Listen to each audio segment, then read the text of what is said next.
Penerapan belajar dalam konteks perkembangan fisik oleh kelompok 4 yang beranggotakan Rani Valentina Nainggolan, Happy Pedesi Sinambela, dan Gabriela Noviana Harifah. Latar belakang. Perkembangan anak merupakan hal yang paling penting untuk kita pelajari dan kita pahami selaku calon pendidik.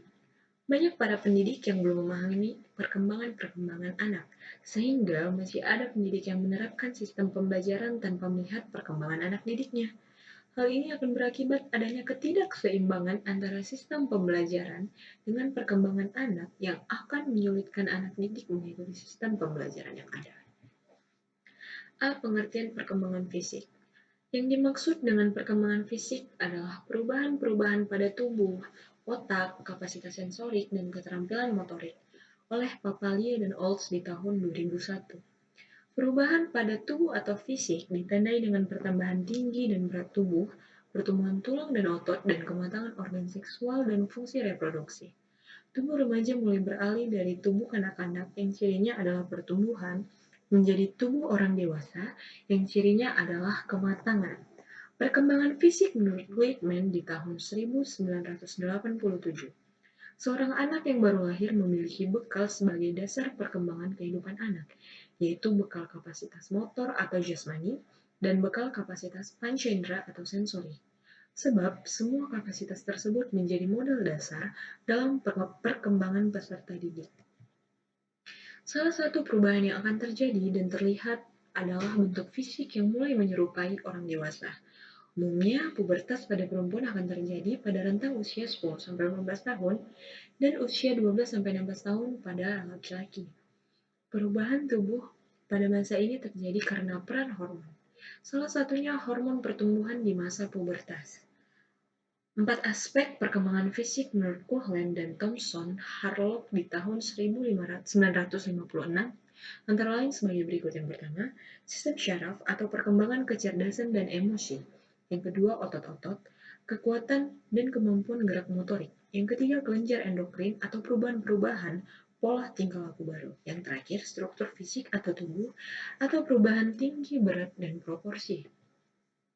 Perubahan fisik atau otak juga merupakan aspek yang sangat penting bagi kehidupan manusia, karena otak adalah sentral perkembangan dan fungsi kemanusiaan, sehingga semakin sempurna struktur otak, maka akan meningkat kemampuan kognitif atau Piaget dan dalam Papalia dan Olds di tahun 2001. 3 tahap pertumbuhan otak menurut para ahli yaitu Vasta, Hay, dan Miller di tahun 1992. Antara lain, yang pertama cell production atau produksi sel, yang kedua cell migration atau perpindahan sel, yang terakhir atau yang ketiga adalah cell elaboration atau elaborasi sel. Perkembangan fisik atau motorik meliputi perkembangan motorik kasar dan motorik halus. Yang pertama, perkembangan motorik kasar. Kemampuan anak untuk duduk, berlari, dan melompat termasuk contoh perkembangan motorik kasar. Otot-otot besar dan sebagian atau seluruh anggota tubuh digunakan oleh anak untuk melakukan gerakan tubuh. Yang kedua, perkembangan motorik halus.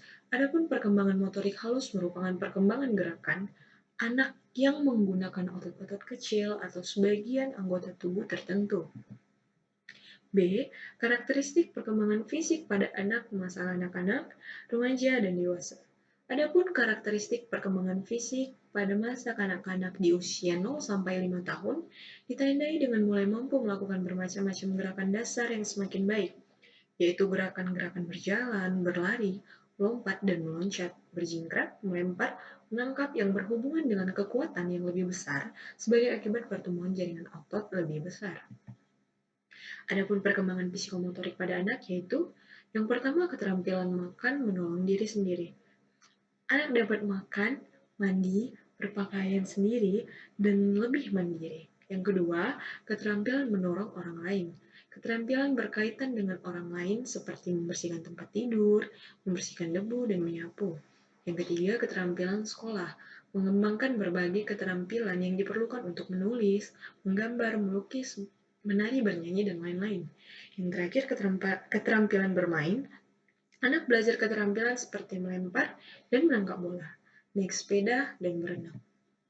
Sedangkan pada remaja, perkembangan fisik yang paling menonjol terdapat pada perkembangan kekuatan, ketahanan, dan organ seksual.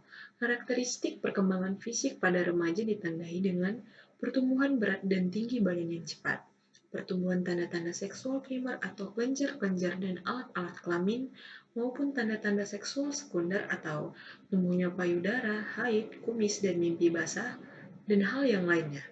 Timbulnya hasrat seksual yang tinggi di masa pubertas. Adapun perkembangan fisik psikomotorik pada remaja yaitu perkembangan sejalan dengan pertumbuhan ukuran tubuh, kemampuan fisik, dan perubahan fisiologi.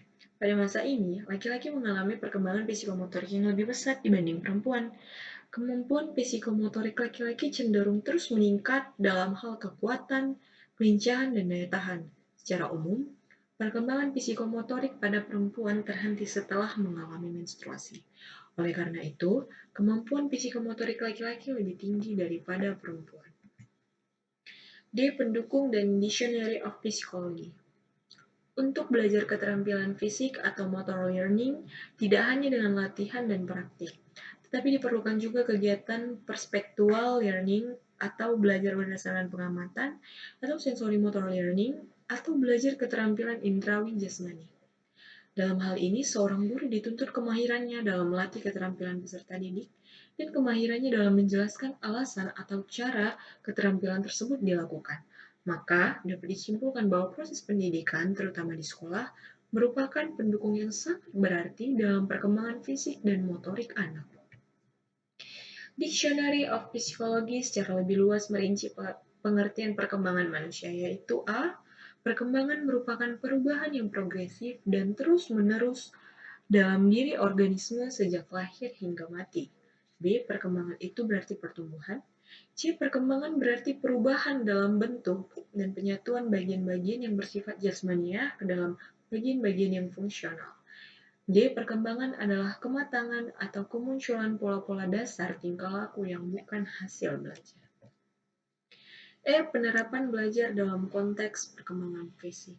Dalam hal ini, guru sebagai seorang pendidik harus mampu menjalankan perannya, menerapkan proses belajar dalam konteks tersebut, yaitu yang pertama, guru dalam menunjang kegiatan profesionalnya memiliki kecakapan yang bersifat jasmania atau fisik. Yang kedua, guru harus memiliki kapasitas kognitif yang tinggi yang menunjang kegiatan pembelajaran yang dilakukannya. Yang ketiga, seorang guru harus memiliki keterampilan sosial yang baik.